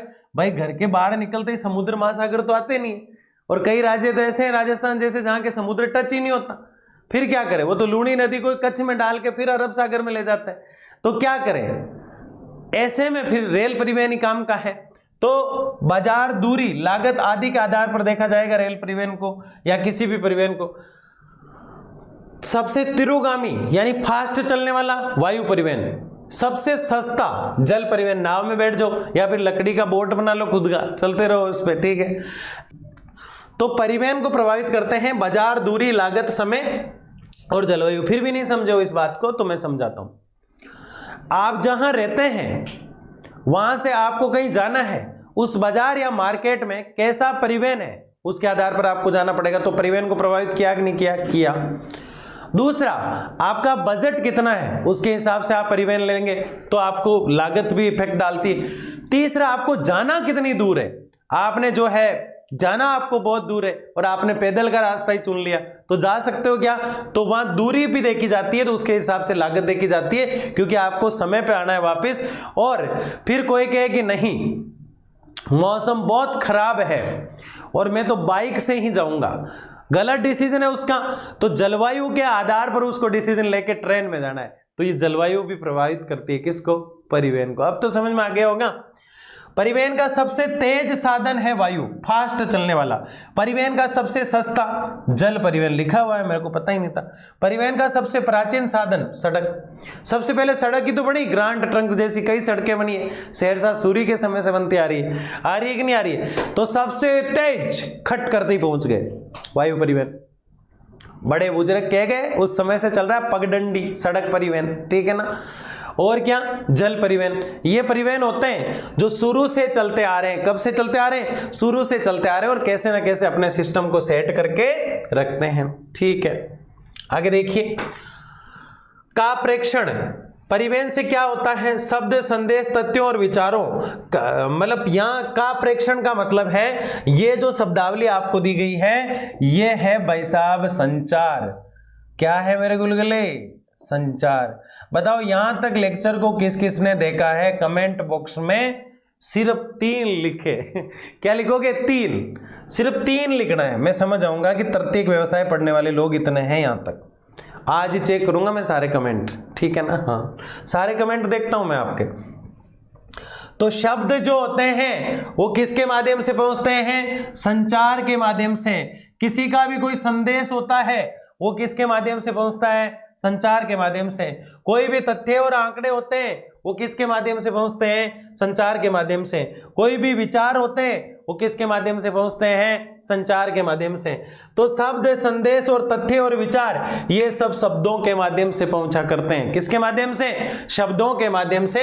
या संदेश, तथ्य और विचार जो होते हैं ये अपने आप में एक शब्द या मैसेज होता है, इसको मिलाकर ही हम संचार कहते हैं। संचार जो है इन चारों से मिलकर बना होता है। संचार में किसी के विचार होते हैं, किसी के तथ्य होते हैं, किसी का संदेश होता है और किसी के शब्द होते हैं। इसी से बनता है संचार। प्राचीन संचार परिवहन पर आधारित था। जा कबूतर जा, ऐसे गाना आता है ना, वो कबूतर के साथ जो है सूचना भेजी जाती थी। या कोई फेरी लगाने वाला है, आज मेरे ननियाल में, कल किसी और के ननियाल में रहेगा, तो उसके साथ सूचना भेज दी जाती थी। क्या भेज दी जाती थी? सूचना। तो प्राचीन संचार परिवहन का साधन रहा है, और वर्तमान संचार परिवहन मुक्त है। वर्तमान जो संचार है वो परिवहन की जरूरत नहीं पड़ती है, वो डायरेक्ट कॉल कर देते हैं। डायरेक्ट क्या कर देते हैं? कॉल करके संचार की सूचना पहुंचाई जा सकती है, ठीक है। संचार का अर्थ क्या है? देखो 2 चीजें होती हैं, एक तो होती है सूचना और एक होता है संचार। आप इसको मैं जैसे ही बताऊं समझ लेना, पूरा टॉपिक क्लियर हो जाएगा। कैसे? सूचना और संचार, आप मेरे को सुन पा रहे हो, संचार है। और मैं कह रहा हूं कि मेरा नाम मोनू है, ये सूचना है। आप मेरे को देख पा रहे हो और सुन पा रहे हो, दृश्य और श्रव्य, यह है संचार। और मैं जो कह रहा हूं वो आप तक पहुंच पा रहा है, यह है सूचना। आगे बात समझ में? पक्का समझ में आ गया क्या? आपके कमेंट मेरे तक आते हैं, आपके कमेंट मेरे तक आते हैं, और वो जो कमेंट होते हैं, वो जो पहुंचे हैं, वो माध्यम है संचार। और आपके दिल की बात को मैं उस कमेंट से समझ पाता हूं, वो है संचार। आप कहते हो सर मैप करा दो, वो है संचार। आप मेरे तक जो पहुंचा रहे हो बात, वो है सूचना। आगे बात समझ में? पक्का। पहुंचाने का माध्यम संचार है, और जो बात लिखी जा रही है, कही जा रही है, वो सूचना है। अब इसमें जो लिखी है वो पर देख लो। संचार 2 या 2 से अधिक लोगों के बीच के तथ्यों, विचारों, अनुमानों, भावनाओं और बातचीत के पारंपरिक आदान प्रदान को कहा गया है। मैं अपनी भावना आपको बता रहा हूं, आप अपनी भावना मुझे कमेंट बॉक्स के माध्यम से बता रहे हो। मैं अनुमान लगाता हूं उस चीज से कि आपकी पढ़ाई कैसे चल रही है। आप अनुमान लगाते हैं मेरे पढ़ाने के तरीके से कि ये कैसे पढ़ा रहे हैं। मैं बातचीत कर रहा हूं आपसे, आप कमेंट के माध्यम से मेरे से बातचीत करते हो। आपके विचार कमेंट में आते हैं, मेरे विचार इस प्रकार से आ रहे हैं। तो ये सब क्या है? ये सब संचार है। और जो विचार सामने आ रहे हैं वो सूचना है। तो संचार 2 माध्यम होता है, भावनाओं को, आदों को संदर्भित करना। आपको वर्बल भाषा में समझ में आ गया ना, उसको लिखना है। किताबी लैंग्वेज लिख के ही नहीं आएगा मेरा बेटा, नहीं लिख के आएगा ना। देखिए, संचार का अर्थ है शब्द, संकेत, भाषण, व्यवहार आदि के माध्यम से संदेश और विचार संपत्ति के आदान प्रदान का संगम। जैसे मैं एक इशारा करता हूं, इस बार बोर्ड के एग्जाम में लंदन शहर के बच्चे समझ गए ना, मैंने इशारा किया टॉप करेंगे, आधे बच्चे समझ गए 1 नंबर पे आएंगे, प्रथम स्थान पे आएंगे पूरे हर स्टेट में। तो इशारा किया, आप समझ गए।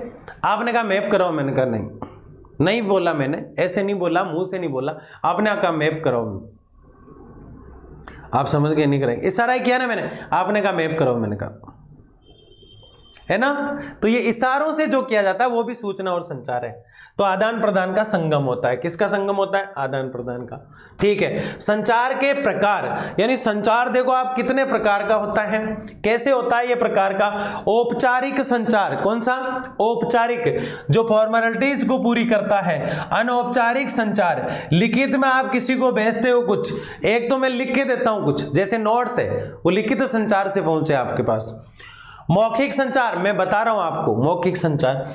अनमौखिक संचार, जो अनमौखिक नहीं है, इशारों से बताए जाते हैं। देखो ये तीनों समझो, एक तो लिख के दे दिया, एक बोल के दे दिया, एक इशारे से है मौखिक। अंतर्व्यक्तिगत संचार, मैंने किसी को कहा और उसने आपको कहा, ठीक है ना। वो होता है ना कि मैंने किसी से सुना है कि तुम मेरी बुराई कर रहे थे, तो ये अंतर्व्यक्तिगत संचार होता है। जनसंचार, जन को जन के माध्यम से, दो व्यक्ति बात कर रहे हैं, वो जनसंचार होता है। क्या होता है? जनसंचार।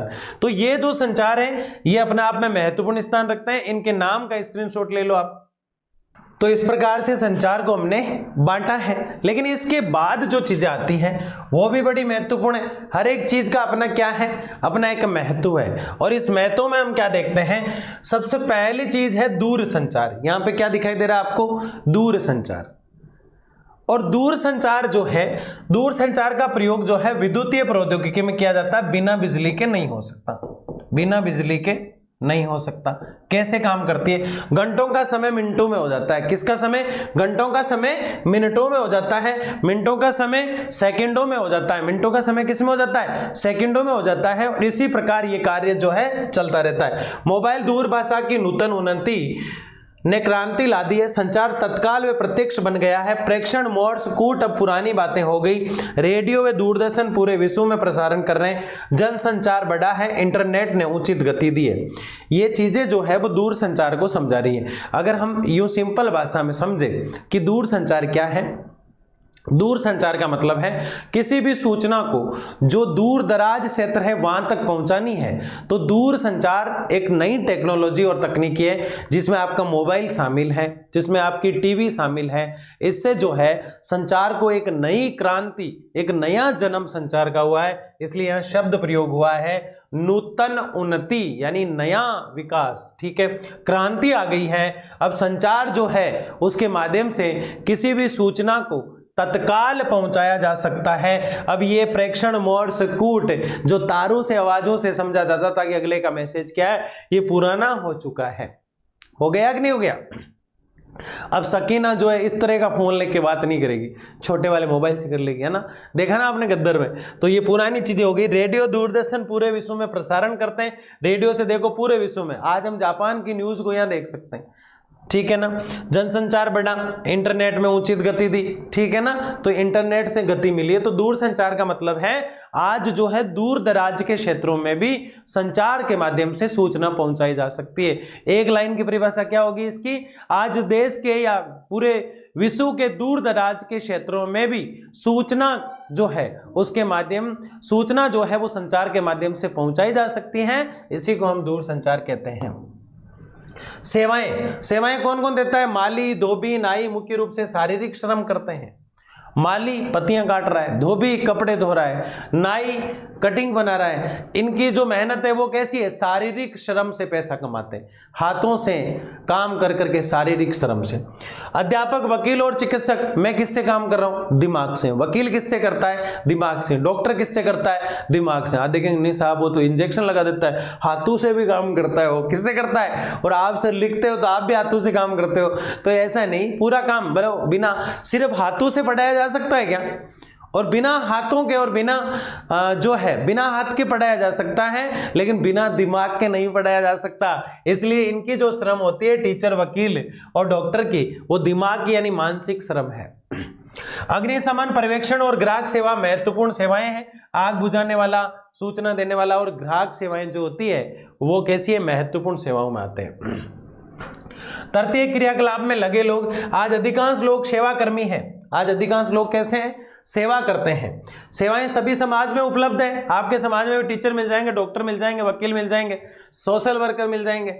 विकसित देशों में ज्यादा होती है, अल्प विकसित देशों में 10% से भी कम है। संयुक्त राज्य अमेरिका में 75% लोग जो है वो सेवाएं दे रहे हैं। तृतीयक व्यवसाय वाले अमेरिका में ज्यादा है, बस ये याद रखना है। इस सेक्टर में रोजगार प्रवृत्ति बढ़ रही है, जबकि प्राथमिक और द्वितीय क्रियाएं घट रही है। आय का मुख्य आधार भी है। तृतीयक व्यवसाय और चतुर्थ पंचम से पैसा बहुत आता है, लेकिन जननी किसी देश की होगी तो प्राथमिक यानी कृषि होगी, द्वितीयक यानी उद्योग होंगे। तो प्राथमिक और द्वितीय का होना भी जरूरी है, तो ये इक्वल होना चाहिए। अमेरिका में तो वैसे 75% यही है, उसके पास पैसा है, वो और उसे खरीद लेता है प्राथमिक चीजें। खरीदता है कि नहीं खरीदता है? ठीक है। पर्यटन ये भी एक उद्योग है। अब आप कहेंगे सर ये उद्योग कैसे हो गया, इसमें तो कोई चीज बनती ही नहीं है। तो ये सेवा सेक्टर का उद्योग है, मतलब एक प्रकार से तृतीय क्रियाकलाप की तरह कार्य करता है। कैसे? पर्यटन में कोई पर्यटक घूमने आया, पर्यटन का मतलब होता है लोग बाहर से घूमने आते हैं जो पर्यटक कहलाते हैं। ये पर्यटक घूमने आया तो जहां ये घूमेगा इस क्षेत्र में, जैसे ये देखना आया कोई पर्यटक, तो वहां पानी की बोतल भी खरीदेगा, रहने के लिए होटल भी देखेगा, ठीक है ना, वहां से मूंगफली भी खाएगा कि भारत की लूणकरण राजस्थान की मूंगफली कैसी है। तो इस प्रकार से म्यूजियम को भी देखेगा। तोप के पास सेल्फी लेगा तो कैमरे वाला भी पैसा लेगा, कैमरा तो वो लेके आता है अंग्रेज, ठीक है ना। तो पर्यटक आता है और पैसा देता है, इसलिए इसको उद्योग में रखा गया है। किस में रखा गया है? उद्योग में। ये एक यात्रा है। परिवहन क्या है? एक यात्रा है। यात्रा कैसे? व्यक्ति यात्रा करके आएगा या ऐसे आ जाएगा? यात्रा करके आएगा। इसका उद्देश्य प्रमोद, मतलब मस्ती है, घूमने के लिए जाता है व्यक्ति। किसके लिए जाता है? घूमने के लिए। इसका उद्देश्य क्या है? प्रमोद है। इसका उद्देश्य क्या है? प्रमोद। रोजगार व आय की दृष्टि से बड़ा क्रियाकलाप है। स्थानीय लोगों को रोजगार मिलता है, यहाँ से जो लोग होते हैं वहां रहते हैं। फुटकर व्यापार का पोषक है, मौसमी दशाओं पर निर्भर है, कई जगह वर्ष पर्यंत चलता है। जो लोग सर्दी के क्षेत्र में रहते हैं वो गर्मी के क्षेत्र में घूमना चाहते हैं, इसलिए वो पर्यटक जो है वहां उस क्षेत्र में जाते हैं जहां गर्मी है सर्दी से। जैसे कोई राजस्थान में रह रहा है सर्दी में, तो वो मुंबई जाना पसंद करेगा, महाराष्ट्र जाना पसंद करेगा, क्योंकि जब राजस्थान में सर्दी होती है तब मुंबई में क्या होती है? हल्की फुल्की गर्मी होती है, तो व्यक्ति वहां रहना पसंद करेंगे, ठीक है ना। मौसमी दशाएं, कई जगह वर्ष पर्यंत चलता ही रहता है पर्यटन। समझ गए पर्यटन क्या होता है? पर्यटक प्रदेश कौन से हैं? ज्यादा लोग कहां घूमना पसंद करेंगे? तो भूमध्य सागरीय तटों पर और भारत के पश्चिम तट पर लोकप्रिय तट है। देखो ये है भारत का निचला हिस्सा, इधर है अरब सागर, इधर क्या है? अरब सागर। इधर क्या है? बंगाल की खाड़ी। इधर क्या है भाई? बंगाल की खाड़ी। ये जो तट होगा इधर वाला, ये है पश्चिमी तट और ये है पूर्वी तट। तो लोग कहाँ घूमना पसंद कर रहे हैं? पश्चिम तट लोकप्रिय है। ये जो क्षेत्र है भारत का, यहाँ लोग ज्यादा घूमेंगे, ठीक है। दूसरा भूमध्य सागर, तो पूरे वर्ल्ड का होता है ये साफ पूरा विश्व, और बीच में जो रेखा होती है इसको हम 0 डिग्री या पृथ्वी के मध्य होने के कारण भूमध्य कहते हैं। तो लोग इसके आसपास भी घूमना पसंद करेंगे इस प्रकार से। तो 2 जगह पर्यटक स्थल हो गई। आकर्षण क्या होता है पर्यटक स्थलों का? एक तो राष्ट्र के बड़े बड़े जो उद्यान होते हैं नेशनल लेवल के, जैसे कि रणथंभौर उद्यान, केवलादेव राष्ट्रीय उद्यान है ना, सरिस्का अभ्यारण्य जो बाघ के लिए प्रसिद्ध है, तो व्यक्ति राष्ट्रीय उद्यानों में जाएगा।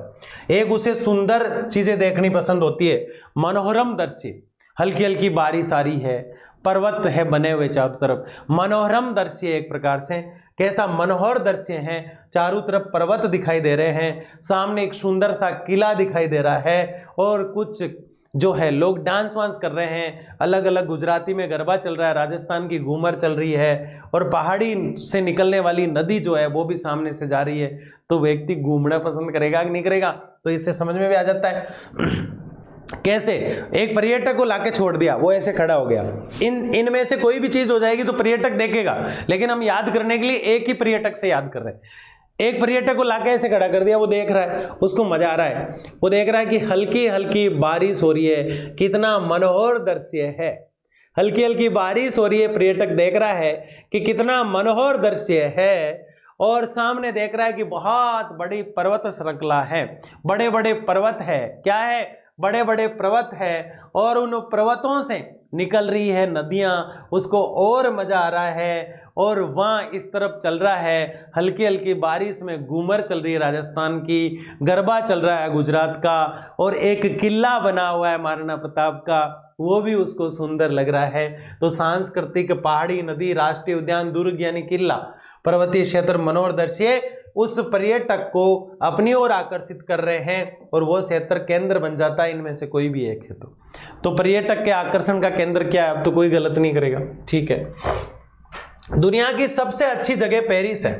क्या बात है, ये दिखाई दे रही पेरिस, कभी जाओ नहीं जाओ इसको देख लो। जो कहाँ है? फ्रांस में। दुनिया की सबसे अच्छी जगह पेरिस है, जो फ्रांस में है। पेरिस ऐतिहासिक स्मारकों में से पुराने महल, कला संग्रहालय, गिरजाघर, सुनसान बगीचों और बहुत सारे खरीदारी क्षेत्रों की पेशकश करता है। जो लोग जाते हैं उनको वो कहते हैं खरीदिए साहब। कितने का है साहब ये ब्रासलेट? ये कुछ ही नहीं, मात्र 2000 रुपये का।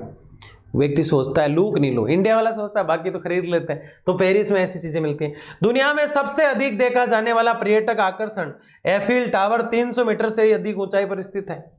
एफिल टावर ये रहा, कितना है? 300 मीटर से भी ऊंचा, दुनिया में सबसे ज्यादा देखने वाला। तो पर्यटक घूमने कहां जाएंगे लोग? जहां देखने वाली चीजें होगी। अब कोई मान लो कि महाराष्ट्र की मुंबई में जाता है तो ताज होटल देखेगा। क्या देखेगा? फिर उसके बाद मेरीन ड्राइव, जो मतलब समुद्र का एक चौपाटी टाइप है, उसको देखेगा, है ना। ऐसी कई चीजें हैं जिसे वो देखने जाएगा, ठीक है। दुनिया में मुंबा माता का मंदिर है, वहां पे मुंबा माता जो मनसापूर्ण माता जी है। मुंबई कोई भी जाता है पहले वहां धोख लगाता है, वो उनकी इच्छा पूरी करते हैं। दुनिया में सबसे अधिक देखा जाने वाला ये देख लिया हमने, ठीक है। घरेलू पर्यटन, जिसमें किसी देश के निवासियों की केवल उनके देश के अंदर ही यात्रा शामिल है। घरेलू पर्यटन क्या होता है? जो व्यक्ति अपने देश में ही चक्कर लगा के आ जाता है। जैसे मैं हूं, राजस्थान से यूपी गया, यूपी से झारखंड गया, झारखंड से बिहार गया, बिहार से मध्य प्रदेश गया, मध्य प्रदेश से आसाम गया, आसाम से महाराष्ट्र गया, महाराष्ट्र से छत्तीसगढ़ गया, फिर वापस राजस्थान आ गया। तो ये घरेलू हुआ, मैं अपने देश के अंदर ही घूम रहा हूं। अगर मैं राजस्थान में इधर से उधर घूम रहा हूं, जयपुर गया, जयपुर से अजमेर गया, अजमेर से गंगानगर गया, गंगानगर से जोधपुर गया, जोधपुर से किसी और शहर में गया, तो राजस्थान में घूम रहा हूं, तो भी घरेलू टाइप है। तो क्या लिखा है? जब देश के अंदर ही घूम रहे हैं, इस 5-7 स्टेट में जाके आया हूं मैं, ठीक है ना। आप में से कौन था बताया नहीं तो मैं रुकता वहां पे, ठीक है ना। तो जिसमें किसी देश के निवासी एक जगह ही घूमते रहते हैं अपने देश में ही, वो घरेलू होता है। इनबाउंड पर्यटन क्या होता है? जिसमें गैर निवासी की किसी देश में यात्रा शामिल है। अनबाउंड पर्यटन मतलब मैं विदेश में घूम के आता हूं या विदेशी यहां घूमने आते हैं, इनबाउंड है। आउटबाउंड क्या है? जिसमें निवासी की दूसरी देश में यात्रा शामिल है। देखो, इनबाउंड यानी कि आ रहे हैं, आउटबाउंड यानी हम जा रहे हैं। देखो, मैं देश में ही एक स्थान से दूसरे स्थान पे घूम रहा हूं, तो घरेलू पर्यटन। अगर मेरे देश में कोई घूमने आ रहे हैं तो इन, मैं कहीं जा रहा हूं तो मैं बाहर जा रहा हूं, आउट। तो इनबाउंड और आउटबाउंड आप समझ गए। ताजमहल आगरा बहुत ही सुंदर है। ताजमहल दुनिया के 7 अजूबों में से है, ठीक है ना। और 8वें अजूबे वो है जो पढ़ नहीं रहे, ठीक है ना। पढ़ रहे हो कि नहीं पढ़ रहे हो? ताजमहल दुनिया के 7 अजूबों में से एक है और इसे भारत में सबसे लोकप्रिय पर्यटक स्थल माना जाता है। 7 अजूबों में से सबसे लोकप्रिय पर्यटक अगर किसी को माना जाता है तो वो किसको माना जाता है? ताजमहल को माना जाता है। पर्यटन का आकर्षण क्या है? पर्यटन क्लाइमेट को देख के आते हैं, जलवायु कैसी है। पता चला कि जहां से वो आया वहां भयंकर ठंड थी और जहां वो पहुंचा उससे भी ज्यादा ठंड है, तो आएगा क्या? नहीं आएगा। मैंने आपको अभी एग्जांपल दिया ना कि राजस्थान का व्यक्ति महाराष्ट्र, मुंबई घूमने इसलिए जाता है क्योंकि जिस समय यहाँ सर्दी है उस समय वहां गर्मी है। मैं तो आपको इंडिया का एग्जांपल दे रहा हूं। तो जलवायु, ठंडे प्रदेश के अधिकांश व्यक्ति पुलिन विश्राम के लिए उष्ण और धूपदार मौसम की अपेक्षा करते हैं। जो ठंड में ठिठुर रहे होते हैं वो कहां जाना पसंद करेंगे? जहां हल्की हल्की धूप आ रही हो, है ना। ऐसा ही चाहेंगे ना। तो जलवायु प्रभाव डाल रही है। भूदर्शीय, अनेक लोग आकर्षित करने वाले पर्यावरण में अवकाश बिताना पसंद करते हैं। भूदर्शीय कैसी है? मतलब जैसे राजस्थान के जैसलमेर के क्षेत्र में टीले हैं तो उस भूमि के दृश्य को देखने के लिए लोग आते हैं, तो वो भी प्रभावित करती है। इतिहास और कला, राजा महाराजाओं के युद्ध आपने पढ़े, हल्दी घाटी का युद्ध महाराणा प्रताप और अकबर के बीच आपने पढ़ा, तो व्यक्ति देखना चाहेगा कि वो हल्दी घाटी है कहां, तो वो चीज कहलाएगी इतिहास और कला। समझ गए मेरी बात को। कुंभलगढ़ में कुंभाजी रहते थे, तो वो कुंभलगढ़ कहाँ है। महाराणा प्रताप का नाम सब जानते हैं, जन्म कहाँ हुआ, तो वो कुंभलगढ़ के कटारगढ़ के बादल महल में, तो लोग उसको देखना पसंद करते हैं। कुंभलगढ़ में भी एक महल है जिसका नाम है कटारगढ़, और कटारगढ़ में एक छोटा सा महल है बादल महल, और बादल महल में एक छोटा सा और महल है जूनी रानी का महल, उसके अंदर उनका जन्म हुआ, तो लोग आते हैं और उसको देखते हैं, वो आकर्षण का केंद्र है। तो जलवायु, भूदर्शी और इतिहास बताओ इफेक्ट डालते कि नहीं डालते हैं, बिल्कुल डालते हैं। आगे देखिए, संस्कृति और अर्थव्यवस्था। संस्कृति जो होती है और अर्थव्यवस्था जो होती है वो भी प्रभाव डालती है। मानव जाति और स्थानीय रीतियों को पसंद करने वाले लोग, अब राजस्थान में कोई आता है वो कहता है साहब घूमर करके दिखाओ, घूमर यहाँ का फेमस है। गुजरात कोई जाता है तो गरबा कहेगा, तो अलग अलग राज्यों में जाएगा तो अलग अलग बात करेगा। भारत में समुद्र पार रोगियों के लिए स्वास्थ्य सेवाएं, भारत विश्व में चिकित्सा पर्यटन में अग्रणी देश बनकर उभरा है। महानगरों में अवस्थित विश्व स्तरीय अस्पताल संपूर्ण विश्व के रोगियों को उपचार देते हैं। क्या देते हैं? उपचार। ठीक है। चिकित्सा पर्यटन, मान लो भारत के डॉक्टर बहुत अच्छे हैं, एक कोई डॉक्टर भारत में मान लो 10 डॉक्टर ऐसे हैं जो कैंसर को यूं चुटकियों में खत्म कर देते हैं 10 दिन में, तो विदेशी लोग यहाँ चिकित्सा लेने आएंगे कि नहीं आएंगे, तो वो भी पर्यटन कहलाता है। चिकित्सा के उपचार को अंतर्राष्ट्रीय पर्यटन गतिविधि से संबंध कर दिया जाता है, यह चिकित्सा पर्यटन कहा जाता है। ठीक है। बाह्य स्रोतन, इसका मतलब होता है किसी भी चीज को ठेके पे दे देना। किस पे दे देना? ठेके पे। बाह्य स्रोतन ठेका देना, दक्षता को सुधारने और लागतों को घटाने के लिए किसी बाहरी अभिकरण को काम सौंपना है। जब बाह्य स्रोतन में कार्य समुद्र पार के स्थानों पर स्थानांतरित कर दिया जाता है तो इसको अपतरण, ऑफशोरिंग कहा जाता है। यदि दोनों अपतरण और बाह्य स्रोतन का प्रयोग इकट्ठा किया जाता है। देखो, जैसे कोई सड़क का टेंडर निकला, जिसको टेंडर का मतलब होता है निविदा।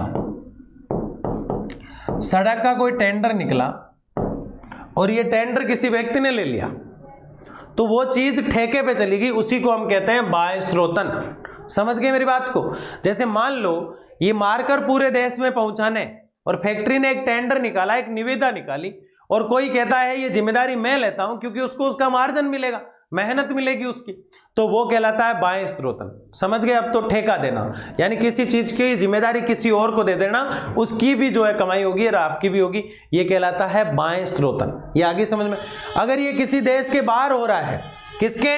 किसी समुद्र के उस पार हो रहा है, अगर ठेका आप भारत, जैसे कि मान लो चाइना है, चाइना से कुछ माल या अमेरिका से कुछ माल हमने खरीदा, अमेरिका वालों ने भारत की किसी कंपनी को या मुकेश अंबानी को कह दिया कि आप ये चीज जो है पूरे हिंदुस्तान में फैला दो। चाइना का मोबाइल आया, मान लो कि मुकेश अंबानी को दे दिया, आया जिस समय, कि आप पूरे हिंदुस्तान में बेचो, आपका मार्जिन रहेगा, तो ये चीज समुद्र पार हो गई। चाइना से तो नहीं हुई, बाकी जैसे कि और देशों से आती है, तो समुद्र के पार जब कोई चीज हो जाती है तो उसको कहते हैं ऑफशोरिंग, बाह्य स्रोतन। बाह्य स्रोतन का मतलब होता है ठेका देना, और ये समुद्र के पार अगर किया जाता है, वहां की चीज को यहां बेचा जा रहा है, तब ये कहलाता है ऑफशोरिंग। समझ गए ऑफशोरिंग क्या है? ठीक है। जिन व्यापारिक क्रियाकलापों को बाह्य स्रोतन किया जाता है उनमें सूचना प्रौद्योगिकी, मानव संसाधन, ग्राहक सहायता, कॉल सेंटर सेवाएं, कई बार विनिर्माण, अभियांत्रिकी भी सम्मिलित है। ये जो सेवाएं होती है, विनिर्माण, कॉल सेंटर, प्रौद्योगिकी, मानव संसाधन, अभियांत्रिकी, ये सब इसके अंदर शामिल हो जाती है। आंकड़ा प्रक्रमण सूचना प्रौद्योगिकी संबंधित एक सेवा है जिसे आसानी से एशियाई, पूर्वी यूरोपीय और अफ्रीकी देशों में क्रियान्वित किया जा रहा है। इसमें कई प्रकार की सेवाएं हैं, इतना नहीं उलझना है, आपको अर्थ पता होना चाहिए। बाह्य स्रोतन का मतलब किसी भी चीज को ठेके पे दे देना और वो समुद्र के पार दी जा रही है, तो वो कहलाती है ऑफशोरिंग। बस इसमें क्या आता है? कॉल सेंटर आता है, विनिर्माण आता है, मानव संसाधन आता है और सहायता सेंटर आता है। बस इतना याद रख लो। इन देशों में विकसित देशों की अपेक्षा कम पारिश्रमिक में अंग्रेजी भाषा में अच्छी निपुणता वाले सूचना प्रौद्योगिकी कुशल कर्मचारी उपलब्ध हो जाते हैं। जैसे मैं एक एग्जांपल देता हूं कि जैसे मान लो कि गूगल हमारे भारत का नहीं है, फिर भी भारत में बहुत चल रहा है। अब गूगल के जो सीईओ है, या तो यहाँ इस देश से, जिस देश में वो रहते हैं, यहां से कुछ लोगों को भेजेंगे जो गूगल के अंदर काम करेंगे और यहाँ के लोगों को गूगल के बारे में बताएंगे, या भारत के ही उन्होंने 1000 लोग ले लिए और गूगल पर काम करने के लिए लगा दिए, तो ये कहलाएगी ऑफशोरिंग, और दूसरा गूगल को ठेके पे दे दिया। यहाँ बात समझ में आ गई अब तो? ठीक है, तो यही चीज समझाई हुई है। कुशल कर्मचारी उपलब्ध हो जाते हैं जो अंग्रेजी वगैरह जानते हैं। अब आप तो, मैं और आप जानते नहीं अंग्रेजी, तो लेंगे क्या? हैदराबाद अथवा मनीला में स्थापित एक कंपनी भौगोलिक सूचना तंत्र की तकनीक पर आधारित है। संयुक्त राज्य अमेरिका और जापान जैसे देशों में काम करती है। जैसे देखो ये अलग अलग कंपनियां हैं जो अलग अलग जगह काम करती हैं। जैसे कि हैदराबाद में मनीला में स्थापित एक फैक्ट्री है जो अमेरिका की है और वहां के लोगों के कार्य को यहाँ गतिविधि दे रही है। इसमें काम जो कर रहे हैं वो भारत के ही लोग हैं, तो ये ऑफ शेयरिंग भी है और बाएं स्त्रोतन भी है। ठीक है। अंकीय विभाजक सूचना और संचार प्रौद्योगिकी में आधारित विकास से मिलने वाले अवसरों का वितरण पूरे ग्लोब पर असमान रूप से वितरित है। देशों में विस्तृत आर्थिक, राजनीतिक और सामाजिक भिन्नताएं पाई जाती है। निर्णायक कारक यह है कि कोई देश कितनी शीघ्रता से अपने नागरिकों को सूचना और संचार प्रौद्योगिकी तक पहुंच और उसके लाभ को उपलब्ध करा सकता है। अंकीय विभाजन का मतलब है कि कौन देश कितनी जल्दी सूचना को पहुंचाता है। जैसे मान लो कोई चीज आज लॉन्च हुई, जैसे कि पानी की बोतल है मेरे पास, ये पानी की बोतल है मान लिया जाए, ये आज लॉन्च हुई और इसको मैं 10 दिन में पूरे इंडिया में फैला देता हूं, तो ये मेरा अंकीय विभाजन नंबर 1 हो गया। लेकिन मेरे से भी फास्ट कोई देश निकल जाता तो उसका 1 नंबर रहेगा। मेरे से थोड़ा लेट पहुंचा नेपाल तो उसका 2 नंबर आ गया। ये कहलाता है अंकीय विभाजन। विकसित देश में ऐसा जल्दी होता है, इस दिशा में आगे बढ़ गए हैं विकसित देश, जबकि विकासशील देश जैसे भारत जैसे देश हैं वो अभी भी इसमें आगे नहीं बढ़े, विकासशील आगे बढ़ गए। अंकीय विभाजक इसी को कहा जाता है। कोई देश जल्दी से अपना अंक सुधार लेता है, कोई नहीं सुधार पाता। गति कितनी है किसी काम को लेकर, इस प्रकार के भीतर अंकीय विभाजक विद्यमान है। उदाहरण है भारत अथवा रूस जैसे विशाल देशों में यह अवश्य भावी है कि महानगरीय, क्योंकि बड़े देश से जल्दी पहुंचाना होता है। जैसे निश्चित क्षेत्रों में परिस्थित ग्रामीण क्षेत्रों की तुलना में अंकीय विषयों के साथ बेहतर संबंध पहुंचा पाते हैं हम। ठीक है ना। तो ये था आपका वन शॉट, जो बहुत ही शानदार तरीके से मैंने आपको समझाने का प्रयास किया।